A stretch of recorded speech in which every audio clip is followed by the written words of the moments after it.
제가 얼마 전 만났던 70대 중반의 한 할머니 이야기를 들려드리겠습니다. 이 할머니는 혈압도 크게 문제 없었고 혈당도 비교적 안정적인 편이었지만 유독 잠 때문에 너무 힘들어 하셨습니다. 밤에 두세 번씩 꼭 깨고 어떤 날은 거의 뜬 눈으로 밤을 보내는 날도 있었다고 하셨습니다. 그러다 보니 낮에는 기운이 없고 작은 일에도 짜증이 나고 몸이 점점 더 약해지는 느낌이 든다고 하셨습니다. 그 할머니가 제게 이렇게 말씀하셨습니다.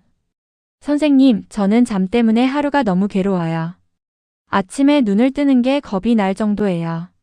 저는 그분께 약부터 권하지 않았습니다. 대신 아주 간단한 질문 하나를 드렸습니다. 할머니, 저녁에 드시는 음식이 어떤지 한 번만 떠올려 보실 수 있을까요? 할머니는 잠시 생각하시더니 저녁에 과일을 많이 드시고 출출하면 빵이나 라면을 조금 드시고 그래도 잠이 안 오면 소주 반 잔 정도로 잠을 청하신다고 하셨습니다. 이 이야기를 듣는 순간 저는 원인을 어느 정도 짐작할 수 있었습니다. 사실 잠은 단순히 피곤하다고 저절로 오는 것이 아닙니다. 우리 몸 안에서는 잠을 오게 만드는 과정이 분명히 존재합니다. 그 중심에 있는 것이 바로 세로토닌과 멜라토닌이라는 두 가지 호르몬입니다. 세로토닌은 마음을 안정시키고 긴장을 풀어주는 역할을 하고 멜라토닌은 이제 잠들 시간이라는 신호를 몸에 보내는 역할을 합니다.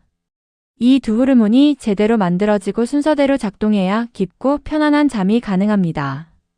그런데 나이가 들수록 이 호르몬들의 생산량이 자연스럽게 줄어듭니다. 특히 50대 이후부터 그 속도가 빨라지기 때문에 예전처럼 쉽게 잠들지 못하고 자주 깨게 되는 겁니다. 하지만 여기서 중요한 사실이 하나 있습니다. 이 두 호르몬은 그냥 저절로 생기는 것이 아니라 우리가 먹는 음식을 재료로 만들어진다는 점입니다. 쉽게 말씀드리면 잠을 만드는 재료가 부족한 상태에서 잠을 잘 자려고 애쓰고 있었던 겁니다. 그래서 저는 그 할머니께 약을 늘리는 대신 잠을 만드는 재료가 되는 음식들을 하나씩 바꿔보자고 말씀드렸습니다. 아주 무리한 식단이 아니라 누구나 일상에서 쉽게 실천할 수 있는 음식들이었습니다. 첫 번째로 권해드린 것은 견과류였습니다. 특히 호두와 아몬드는 잠과 아주 깊은 관련이 있습니다. 호두에는 천연 멜라토닌이 들어있고 아몬드에는 신경을 이완시키는 마그네슘이 풍부합니다. 할머니께는 저녁에 호두 2알, 아몬드 서너 알 정도만 드셔보시라고 말씀드렸습니다. 많이 드실 필요도 없고 꾸준함이 중요하다고 강조했습니다. 두 번째는 체리였습니다. 특히 타트체리는 임상적으로도 멜라토닌 효과가 확인된 과일입니다. 다만 과일이라고 해서 많이 드시는 건 좋지 않기 때문에 잠들기 1시간 전 소량만 드시거나 무가당 타트체리 음료를 물에 희석해서 드시도록 권해드렸습니다. 세 번째는 귀리였습니다. 귀리는 세로토닌의 재료가 되는 트립토판이 풍부하고 혈당을 천천히 올려주기 때문에 밤중에 깨는 것을 줄이는 데 도움이 됩니다. 할머니께는 저녁 식사를 너무 무겁게 하지 말고 귀리죽이나 귀리밥을 소량으로 드시도록 안내했습니다. 네 번째는 연근이었습니다. 연근은 예로부터 마음을 다스리는 음식으로 알려져 있습니다. 신경을 안정시키고 혈당 변동을 완만하게 해주기 때문에 잠들기 전에 불안하고 가슴이 답답한 분들께 특히 좋습니다. 다섯 번째는 고구마였습니다.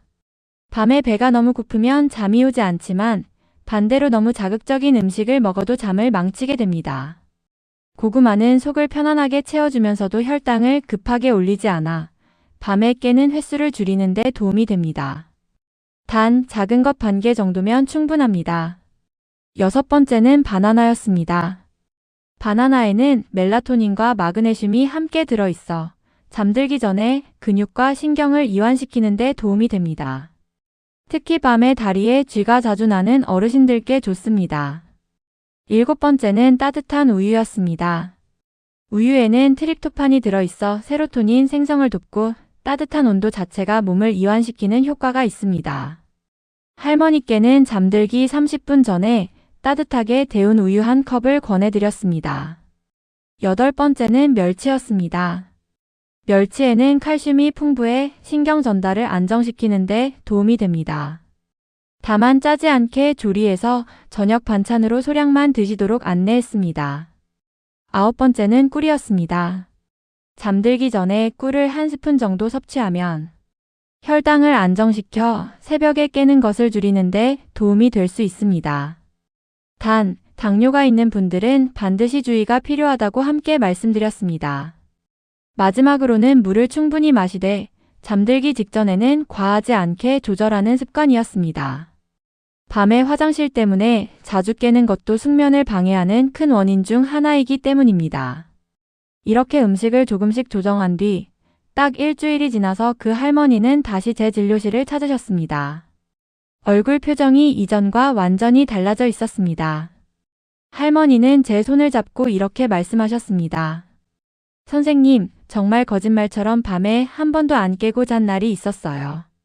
아침에 눈을 떴을 때 몸이 가볍고 하루가 덜 힘들게 느껴졌다고 하셨습니다. 그 변화 하나만으로도 할머니는 다시 희망이 생겼다고 말씀하셨습니다. 여러분, 잠은 약만으로 해결되는 문제가 아닙니다.